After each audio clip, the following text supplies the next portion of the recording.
Exodus 13. Exodus 13. 1 sampai dengan ayat yang ke-16. Saya baca bahasa Jerman. Saudara Yuda akan baca bahasa Inggris. 1 until 16, I'm going to read the English version, and Pastor Bill is going to read the German one. Zweite Buch Mose, Kapitel 13. Und der Herr redete mit Mose und sprach: The Lord said to Moses, Heilige mir alle Erstgeburt, die allerlei Mutter bricht bei den Kindern Israel unter den Menschen, unter den Vieh, denn sie sind mein. consecrate to me all the firstborn, whatever is the first to open the womb among the people of Israel, both of man and of beast is mine. Da sprach Mose zum Volk: Gedenket an diesem Tag, an dem ihr aus Ägypten, aus dem Diensthause gegangen seid, dass der Herr euch mit mächtiger Hand von hinnen hat ausgeführt. Darum sollst du nicht Sauerteig essen. Then Moses said to the people, remember this day in which you came out from Egypt, out of the house of slavery, for by a strong hand the Lord brought you out from this place, no leavened bread shall be eaten. Heute seid ihr ausgegangen in dem Monat Abib. Today in the month of Abib you are going out.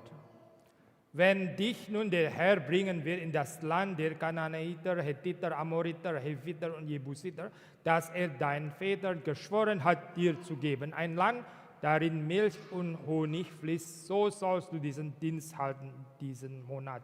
Or when the Lord brings you into the land of the Canaanites, the Hittites, and the Amorites, the Hivites, and the Jebusites, which he swore to your fathers to give you, a land flowing with milk and honey, you shall keep the service in this month. 7 Tage sollst du ungesäuertes Brot essen und am 7. Tage ist des Herrn Fest.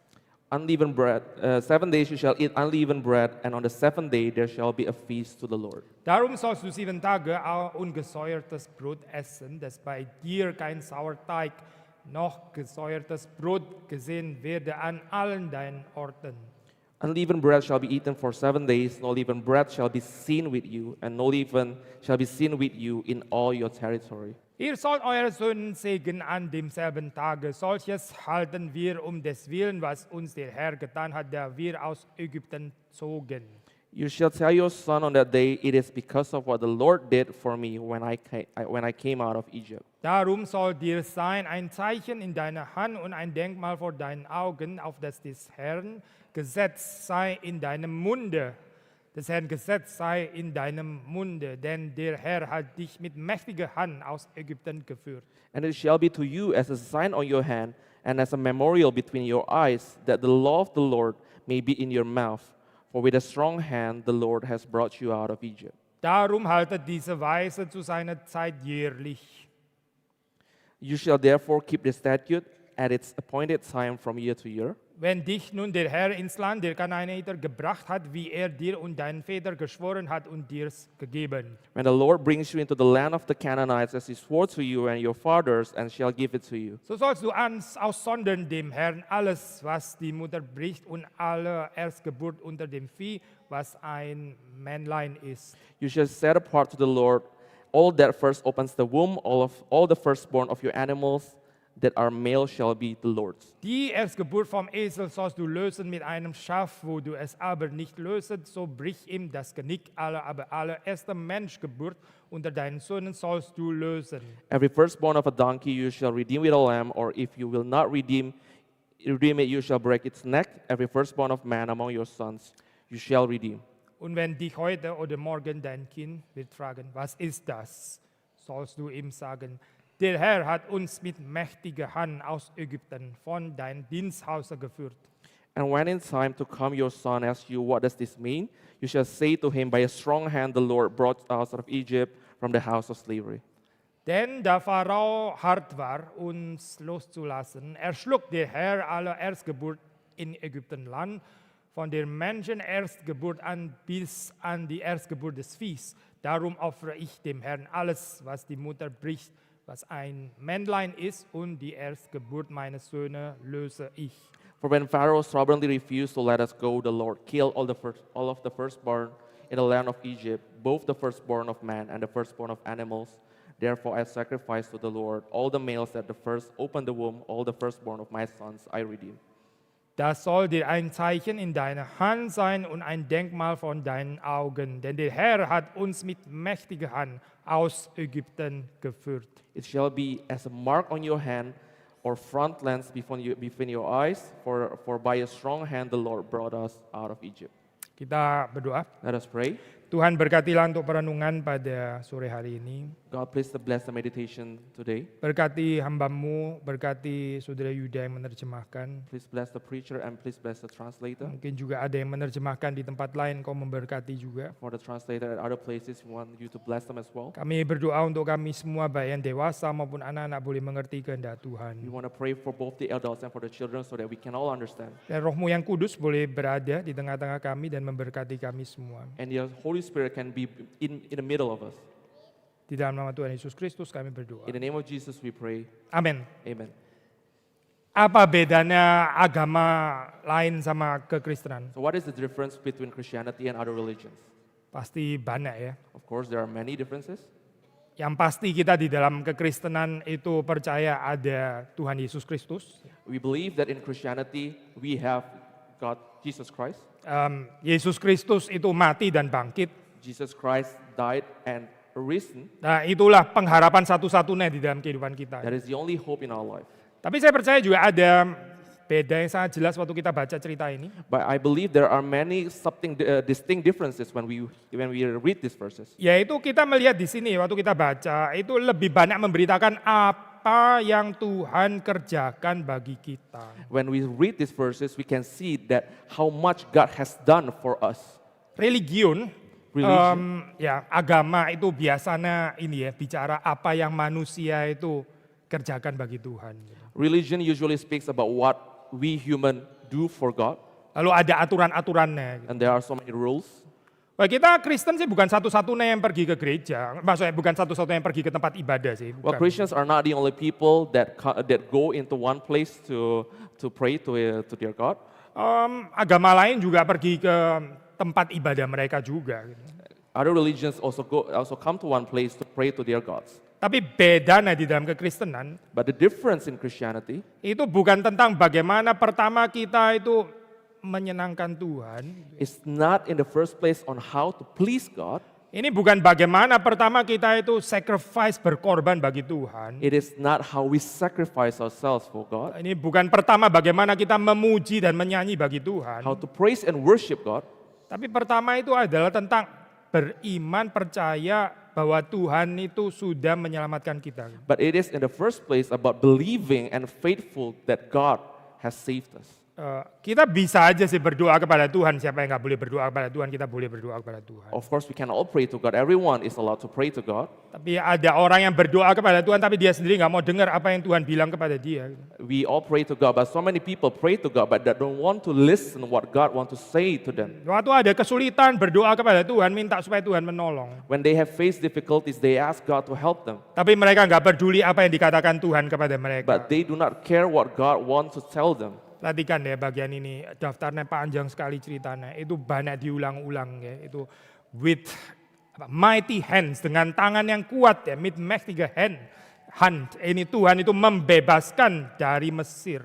And we have read it a couple of times in this verses that with His mighty hand God saved the Israelites. So identitas Israel itu ditentukan oleh apa yang dikerjakan Tuhan bagi mereka. So the identity of the Israelites was actually being determined on how God helped them. Identitas kita, either anak kecil atau orang dewasa, juga tergantung daripada apa yang dikerjakan Tuhan bagi kita. And our identity as children, as adults, are also being determined on what God has done for us. Apa yang dikerjakan Tuhan bagi kita? What did God do for us?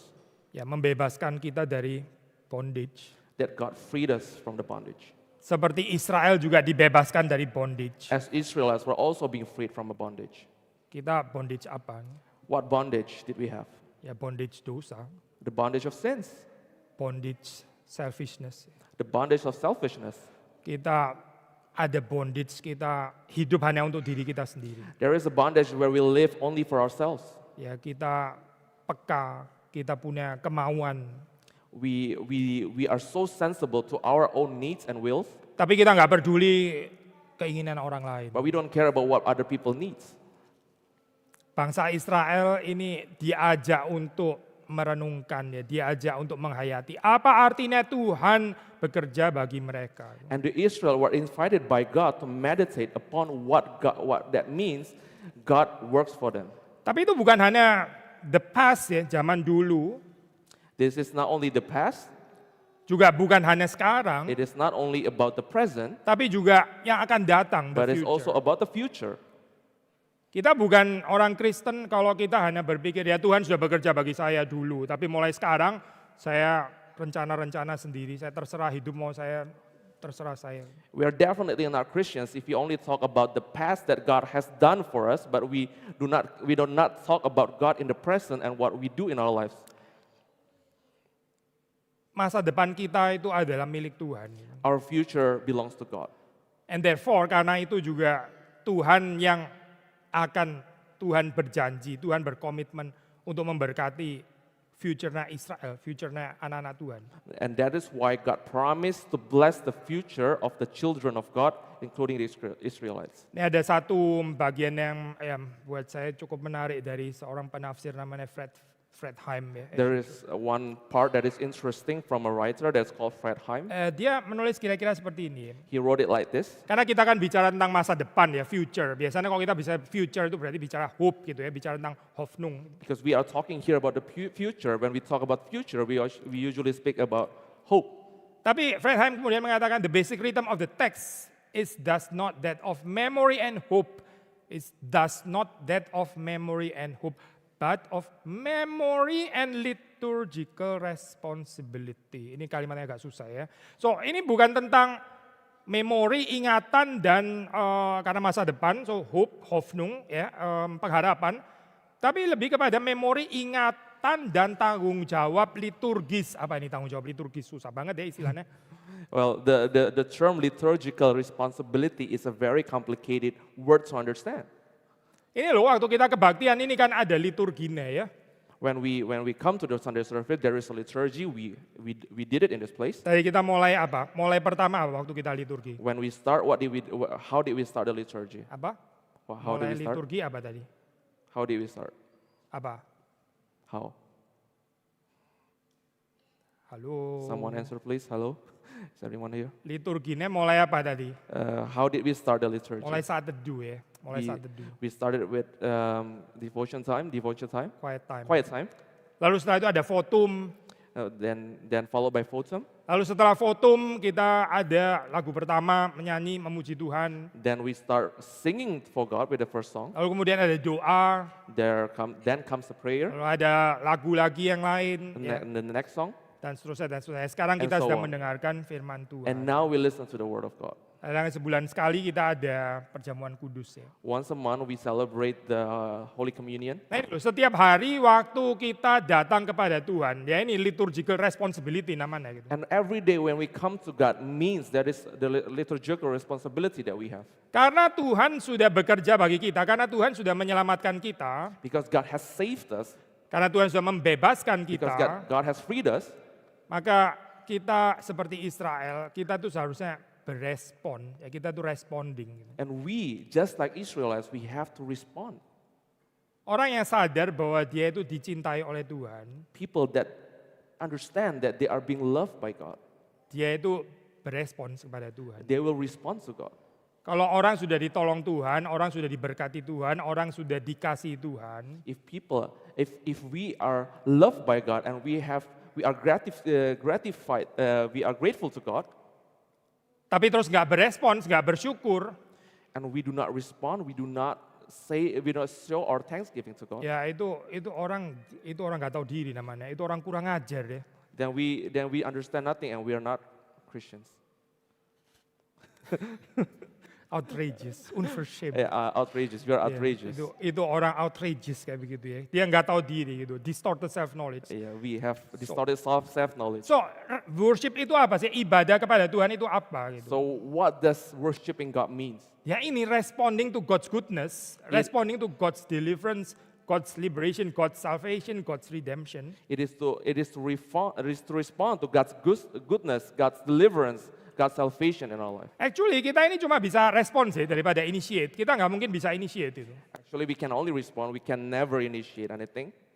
Manusia itu sepanjang kehidupannya itu cuma bisa respons, nggak bisa initiate. People in their life can only respond. They could not initiate anything. Mungkin anak-anak paling mengerti kali ya hal ini seharusnya. Meskipun let's say nggak konsis dari kecil.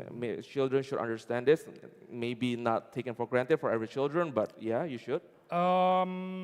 Waktu kalian masih kecil ya, itu semua diurus sama orang tua kan ya. When you are still little, when you are still children, everything is being taken care of by the parents. Orang tua yang masakin makanan. But the parents cook food for you. Orang tua yang beliin pakaian. The parents buy clothes for you. Termasuk orang tua yang pilihin sekolah di mana. Your parents choose where you go to school. Ada kan ya anak kecil yang pilih-pilih sekolah sendiri. There is no children researching on where to go to school. Belanja-belanja sendiri bawa kredit card. Where to go shopping, bring credit cards with them. Pasti orang tuanya dulu. Gitu. That is all being initiated by the parents. Ya, orang tua initiate. The parents initiate. Lalu anak-anak bagaimana? And what does the children do? Ya responding dengan thanksgiving dan gratitude. They respond with thanksgiving and gratitude. Kita di hadapan Tuhan tuh nggak pernah bisa initiate itu. We before God can never initiate. Tapi agama dari bawah ya, agama dari bawah itu mengajarkan manusia itu initiate, terus kemudian Tuhan yang respon. Gitu. But religions that is from below teach us that we initiate and God will respond. Kita berdoa, lalu Tuhan memberkati. We pray and God will bless. Kita kasih persembahan, lalu Tuhan juga memberkati. We give offering and God will give more. Lalu kita beribadah kepada Tuhan, kita memuji Tuhan, lalu Tuhan senang, Tuhan memberkati kita. We praise and worship God, God is happy and God will bless us. Tapi kalau kekristenan berbeda. But Christianity is different. Kita melihat di sini Tuhan yang membebaskan terlebih dahulu. We see that God frees first. Karena kita nggak bisa membebaskan diri kita sendiri. Because we cannot free ourselves. Kita ini terikat, orang yang terikat nggak bisa bebasin dirinya sendiri. People that is bonded could never free himself. Cuma Tuhan yang bisa membebaskan. Only God can free us. Seperti Tuhan membebaskan Israel. Just like God freed the Israelites. Nah, di sini terus kemudian dikasih liturgi, ya, dikasih cara ibadah di sini. And then God gave them the liturgy on how to praise and worship God. Pakai unleavened bread ya, pakai bread yang nggak beragi. Kita sudah bahas ya minggu lalu. They use unleavened bread. We have spoken about it this week. Supaya bisa cepat di dalam perjalanan mengikut Tuhan. So that they can they can haste to follow God. Kalau breadnya pakai ragi, ya ada ragi tunggunya ngembang lama, terlalu lama. If the bread is leavened, they have to wait before it's leavened and they can follow God. Gak keburu keluarnya, gak keburu, akhirnya jadi berlama-lama di Mesir. They will make it and they will stay in Egypt. They will be trapped in Egypt. Makanya harus unleavened, gak boleh ada raginya supaya mereka bisa cepat keluar. That's why it has to be unleavened so that they can haste and follow God. Bangsa Israel diminta untuk mengingat ya, pekerjaan Tuhan ini yang sudah dilakukan bagi mereka. The Israel were being asked by God to commemorate, to be reminded of the work of God done for them. Tapi ini bukan cuma sekedar, let's say commemoration atau recollection, ya, cuma ingatan ke belakang, lebih daripada itu sebetulnya. But this is not only commemoration or recollection, it is far more than that. Seperti waktu kita kebaktian, kita memuji Tuhan, kita perjamuan kudus. Just like when we are here, we do the liturgy, we have Holy Communion.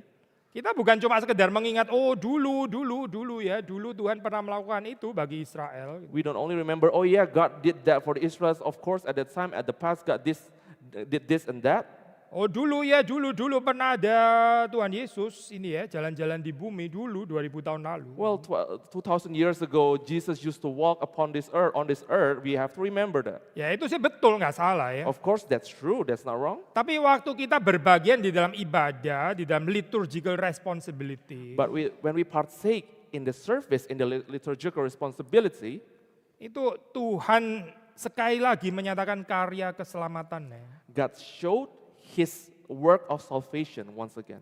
So, ini adalah keselamatan yang real dikerjakan Tuhan di sini dan sekarang. So this is the real salvation that God has shown us here and now. Makanya ada liturgical responsibility, karena apa? Karena setiap generation itu perlu diselamatkan Tuhan. Gitu. That's why there is a liturgical responsibility, because every generation will be and is saved by God. Nggak semua orang bisa hidup di dalam zaman Yesus kan ya. Kita nggak bisa lagi hidup di dalam zaman Yesus, sudah nggak bisa. Gitu. Because not everyone can live in the time of Jesus. Not we can all never live in the time of Jesus. Tetapi waktu kita ikut perjamuan kudus, ya, But when we partake in the Holy di Communion, situ dikatakan kita makan, kita diberi makan, diberi minum, diberi makan tubuh Kristus, diberi minum darah Kristus. there we will be fed the body of Christ. There we will drink the blood of Christ.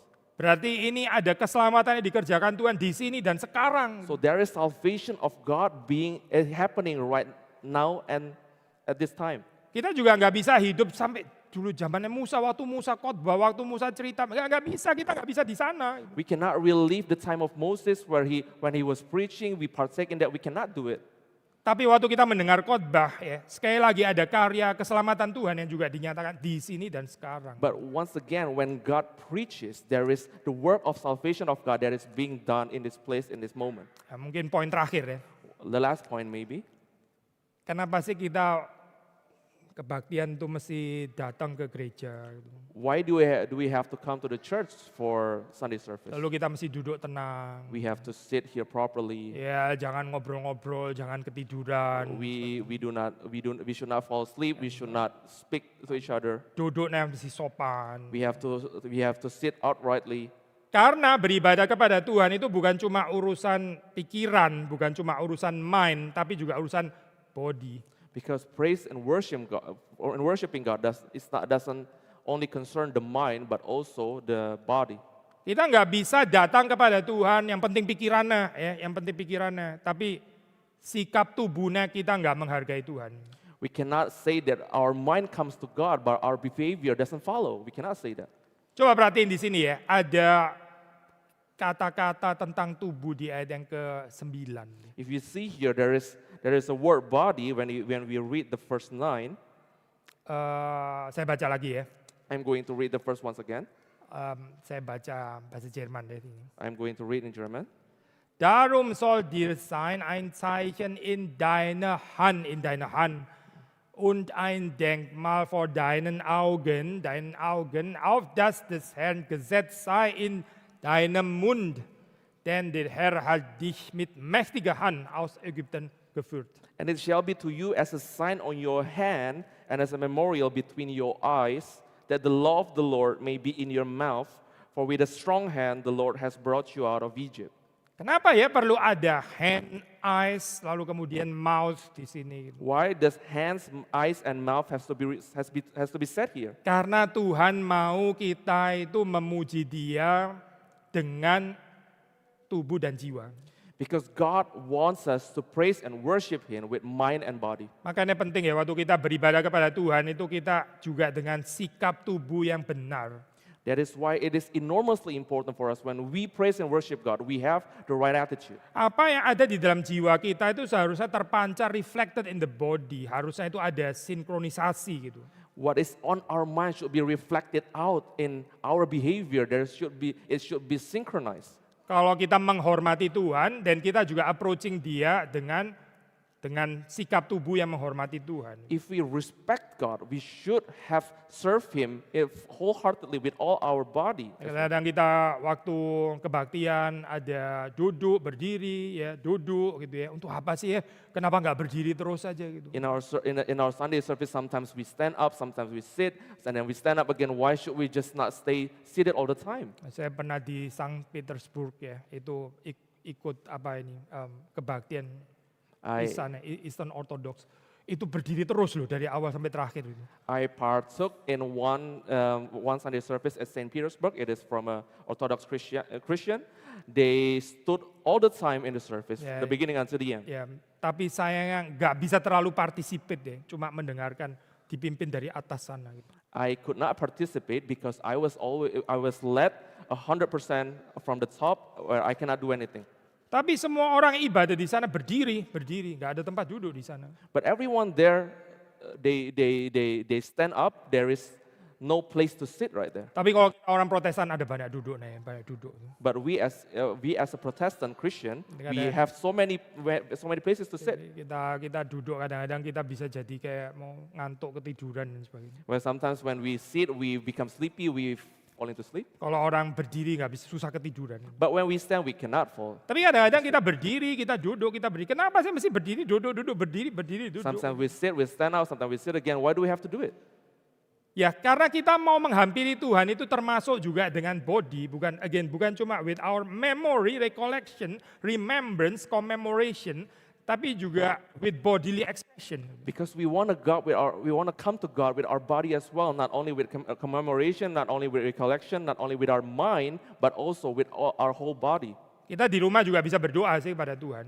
We can also pray to God at Atau kita home. berdoa gimana? How do we pray at home? Sambil selimutan, gitu, Yeah, selimutan, Un- tidur. under the blanket, when you're about to sleep and then you pray. Yang penting kan Tuhan Maha tahu, Tuhan bisa tahu saya mau mimpi apapun Tuhan Well, the tahu. most important thing is God is Almighty. He knows everything that I say. Kita berdoa, terus lupa kalau lagi berdoa. We pray, and then we forgot that we are even praying. Akhirnya bangun sudah pagi. And then we wake up and it's the morning. Ya itu bukan berdoa, gitu. It's not praying. Kecuali sakit deh lain. Except that we are sick, it is something Tapi kalau different. kita sehat ya, kita nggak berdoa dengan sikap seperti itu. Gitu. But when we are healthy, we do not pray. Ein Denkmal vor deinen Augen, auf das Hand gesetzt sei in deinem Mund. That is why it is said in the first line, it shall be to you as a sign on your hand and as a memorial between your eyes that the law of the Lord may be in your mouth. Kenapa sih perlu ya ini? Kenapa ini penting? Why is that important? Karena Tuhan Yesus juga datang dengan tubuh. Because Jesus came with his body. Tuhan Yesus itu bukan idea, bukan mere idea, bukan. Jesus Christ was not only idea. Ini bukan about the idea of love gitu yang terus kemudian nggak pernah jadi person yang jelas. Gitu. Jesus Christ was not the idea of love that was never human. Tapi itu adalah the embodiment of God's very love ya, in person di dalam kehidupan Yesus Kristus. But Jesus Christ was the embodiment of the love of God in one person. Makanya kita ya waktu kita mendengar firman Tuhan jangan cuma mengerti saja. That's why when we listen to the word of God, we do not just understand.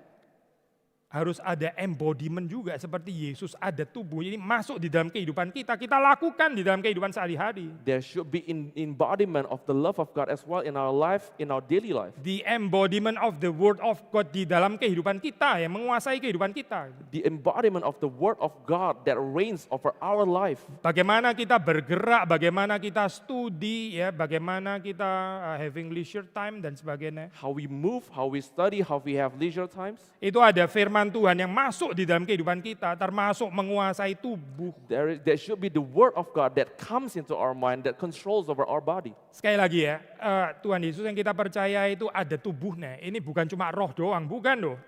Once again, Jesus Christ that we believe has body. It is not only an idea.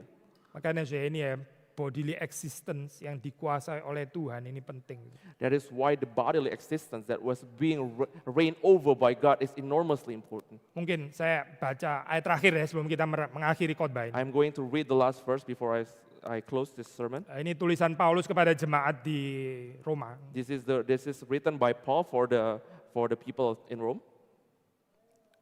Roma 12 ayat 1. Rome 12 verse 1. Ich ermahne euch nun, liebe Brüder, durch die Barmherzigkeit Gottes, dass ihr eure Leiber begebet zum Opfer, eure Leiber, dass da lebendig, heilig und Gott wohlgefällig sei, welches sei euer vernünftiger Gottesdienst. Romans 12 verse 1. I appeal to you therefore, brothers, by the mercies of God, to present your bodies as a living sacrifice, holy and acceptable to God, which is your spiritual worship. Body kan, lagi-lagi life. Once again, body presented to God. Kenapa nggak cukup dengan hati saja? By the way, hati itu juga part of the body loh sebetulnya itu. But why is mind not important? Well, to be honest, mind is also part of the body. I say heart sih. Heart is also part of the body. Jangan keliru liver ya. Heart itu juga bahasa tubuh ya sebetulnya gitu. Heart is also the language of the body. Ya, karena Tuhan mau semuanya, bukan cuma our mind, bukan cuma our soul, but also our body. Because God asks us for everything, not only our our mind, but also our soul and our body. Karena itu kita juga perlu bersekutu bodily juga. That's why we have to be in companion bodily as well. Ya, karena waktu kita datang ke gereja, kita ada persekutuan bodily, kita bukan cuma persekutuan ide. Because when we come to church, we are one bodily fellowship, companionship. We are not just an idea. Ya, hopefully kita semakin mengerti ya kehendak Tuhan, kenapa kita dibebaskan, lalu Tuhan membebaskan kita itu untuk apa gitu. Hopefully we understand now more and more why God freed us, why God did it for us. Hopefully kita semakin bersekutu, semakin mengenal Tuhan kita Yesus Kristus. Hopefully we have better fellowship in the relationship with God. Mari kita masuk dalam doa. Let us all pray. Tuhan, kami bersyukur Engkau mengasihi kami, God, we are grateful that you loved us, bahwa Engkau datang juga dengan tubuh. that you came with body. Kami ingin juga mempersembahkan bukan hanya hati, pikiran kami, tapi juga tubuh kami. We do not only want to sacrifice our mind and our soul, but also our body. Kami berdoa supaya Tuhan berkenan menerimanya. We want to praise that you accept this offering. Kami sadar kami ini tidak layak, We understand that we are unworthy, tapi kami bersyukur karena ada darah Kristus yang menyucikan kami. but we are grateful that because there is the blood of Christ that sanctifies us. Kami bersyukur karena bukan apa yang kami kerjakan, tapi apa yang Tuhan sudah kerjakan bagi kami. We are grateful because it is not what we have done, but what God has done for us. Yang membuka hubungan kami dengan Tuhan. That enables our relationship with you. Kami bersyukur Tuhan, We are grateful, God, menjadikan kami sebagai anak-anak yang setia seumur hidup kami. that you made us your faithful children until the end of our time, Mengikut Tuhan seumur hidup kami. to follow God until the end of our life, Dan hidup berkorban bagi Tuhan. and live in servitude to God. Di dalam nama Tuhan Yesus Kristus kami berdoa. In the name of Jesus we pray. Amin. Amen.